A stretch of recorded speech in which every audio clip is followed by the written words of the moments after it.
It's 2022, that means the Power Rangers universe should be developing and even shooting this year.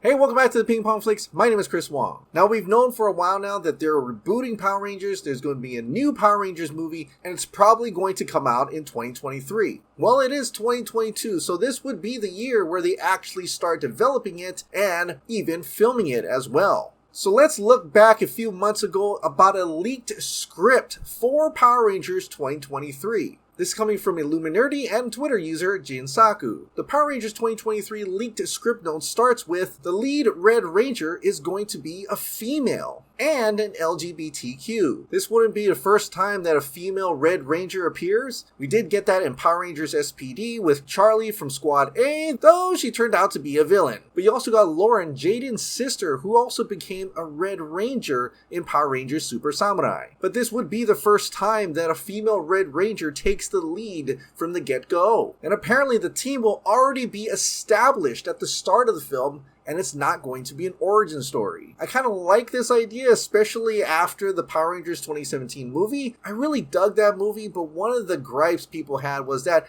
it got really late into the action. It took a lot of time developing the characters before it even got to the Power Rangers segment. So seeing that they're already developed, they're already Power Rangers, it gets right into the action quicker, that makes a lot of sense to me, but I still want to see that backstory, and I think we're going to get that throughout the movie, or perhaps the connected series. Apparently it will be 3 Rangers, red, blue, and yellow. Pink and black will be recruited at the end of the movie, but they won't suit up. So the starting team, red, blue, and yellow, reminds me of Ninja Storm, or Jungle Fury, or Beast Morphers. And having pink and black recruited at the end of the movie means that you have a lot of time to develop 3 characters before getting 2 others. Knowing full well this is just the start of a cinematic universe and the TV series as well. Because unlike Mighty Morphin Power Rangers, they don't have the whole series to take time to develop these characters and get straight to the movie. Plus, they'll probably want to have a lot of action right at the beginning, so it makes sense to just concentrate on the 3 Rangers. The movie is set in its own universe, but they do time travel to the 90s, halfway through the movie,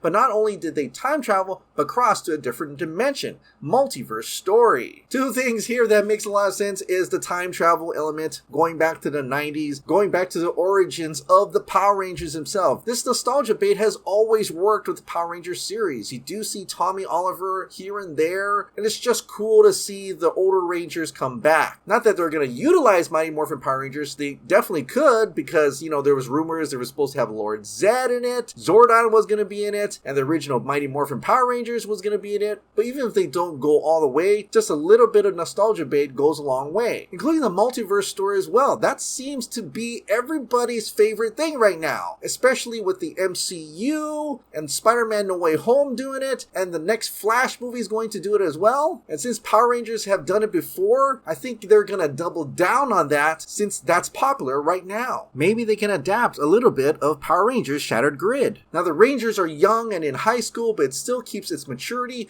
There's curse words, adult references, which makes sense because of the current writer Brian Edward Hill. He's done Titans. The director Jonathan Entwistle did End of the Effin' World. This seems like right up their alley. Last thing, they get multiple suits this movie and multiple different Zords for each universe and timeline. Of course they're gonna get multiple suits and Zords. We gotta sell toys. This is Hasbro after all. Maybe multiple suits and Zords means they're gonna adapt a little bit of Power Rangers Super Megaforce, where the Rangers utilize the past Power Rangers. But that excites me into no end. I think it's going to be amazing. It's going to be great. It's certainly going to open the doors to a multiverse universe of Power Rangers right from the get-go. This new cinematic universe, new series that's coming out on Netflix, all connected, and it's going to start with this Power Rangers 2023 movie. Or it could start with the series first and then the movie later. I don't know. We'll have to wait and see. Also, this is just like one of the first drafts. Anything can change. They're developing the story right now, so all this may not even come true. But I could necessarily see a red female Power Ranger lead. I could definitely see them concentrating on 3 main characters for now. Of course, the multiverse and nostalgia bait, that's definitely a given. Other franchises are doubling down on that right now. Many suits and Zords, it's Hasbro, they're gonna sell toys. So I'm pretty excited to see what happens this year, because if they are truly having this movie out in 2023, this is the year we're gonna get a lot of updates for this new Power Rangers cinematic universe. Well, what do you think? Do you like what you hear from these early script notes? Do you think any of these are gonna come true or not? Let me know down in the comments down below.